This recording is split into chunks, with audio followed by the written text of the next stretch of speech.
For some people, childhood doesn't really end with a big, dramatic moment. It just fades away quietly. And that's what we're going to dive into today, the psychology of what happens when a kid has to grow up way too fast. Not because of some singular event, but just because they had to. This quote, wow, it just hits you, right? It perfectly captures that kid who looks around the room, sees the chaos or the sadness, and just decides. Without anyone saying a word, they realize someone has to be the grown-up. And they think, okay, I guess that's me. It's such a quiet moment, but man, the ripple effects are huge. So here's the thing. This experience of quietly stepping up, it's not just a sad story people tell. It's actually a well-known pattern in psychology. There's a real name for what happens when a child takes on these heavy emotional burdens way before their time. And that term is parentification. Basically, it's when a child is put in a position where they have to manage really big emotions, either their own or maybe a parent's, long before their brain is even wired to handle it. And what happens? Well, the brain does what it has to do to cope. It adapts. It starts to learn. Okay, my own needs, I gotta push those down. The mission right now is to stay mature and fix this. And this is so important to understand. That incredible strength, that calm composure you see in these adults, they weren't born that way. Nope. They became strong because they literally had no other option. It was a survival skill, plain and simple. Okay, so how does this actually take shape inside someone's mind?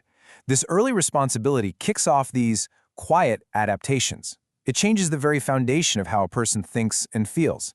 Let's dig into the first two big ones. All right, the first and maybe the biggest adaptation is this one. The number one rule you learn, without ever being told, is that your feelings, they come last, every single time. It just gets hardwired in. So here's what's happening under the hood. The brain starts prioritizing problem solving and keeping a lid on things over everything else. So as that kid grows up, showing their own vulnerability feels wrong, almost selfish. They become the person everyone turns to, the calm in the storm, because that's the role they mastered to keep their world from falling apart. And that leads us right into the second major trait, what you could call survival independence. Think about it.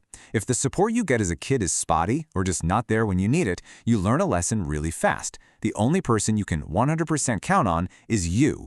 And this creates this huge split, right? On the outside, this person looks so capable, so independent, like they've got it all together. But on the inside, it's a totally different story. There's this deep struggle to actually trust anyone's help.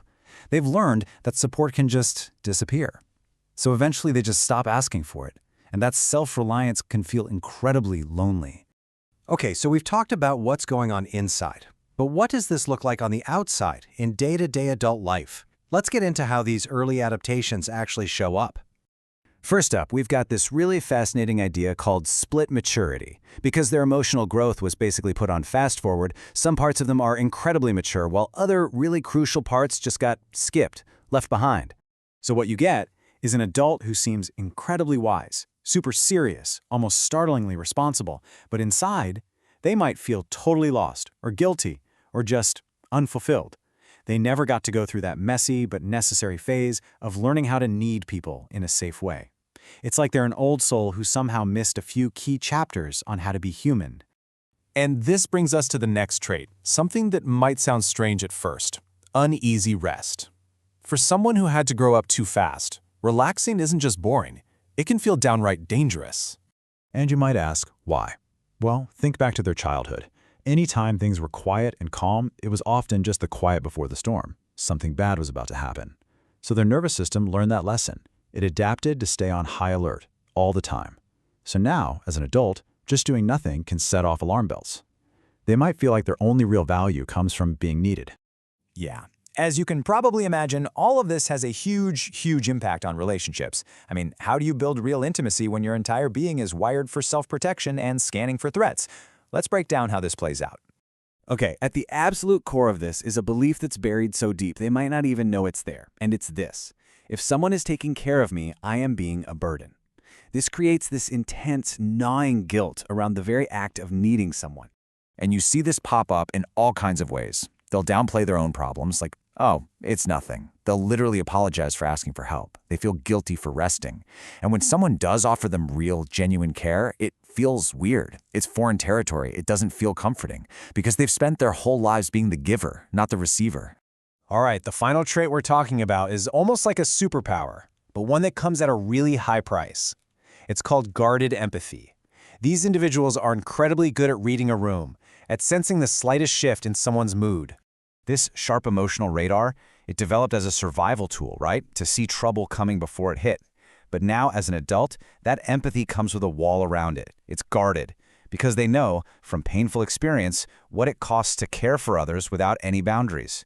So they keep a bit of an emotional distance just to protect themselves from getting completely drained.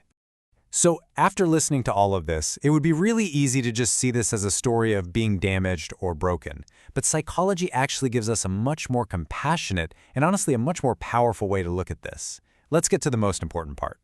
And this, right here, is the most important thing I'm going to say. If any of this is hitting home for you, please hear this. You are not broken. You are not flawed. What psychology actually says is that your nervous system did precisely what it was designed to do. It adapted to survive unbelievable pressure when you were very young. This isn't a story of damage. It's a story of incredible resilience. You see, you learned strength and responsibility first. Softness and safety, those lessons had to wait. So healing isn't about getting rid of that strength. It's not about becoming weak. It's about finally learning that it's safe to be soft. It's safe to rest. It's about giving yourself the permission you never got as a kid. And that really brings us to the final thought I want to leave you with. For anyone out there who grew up carrying a weight that was never yours to carry, the real question isn't about the weight you picked up back then. The question is, are you still carrying it today?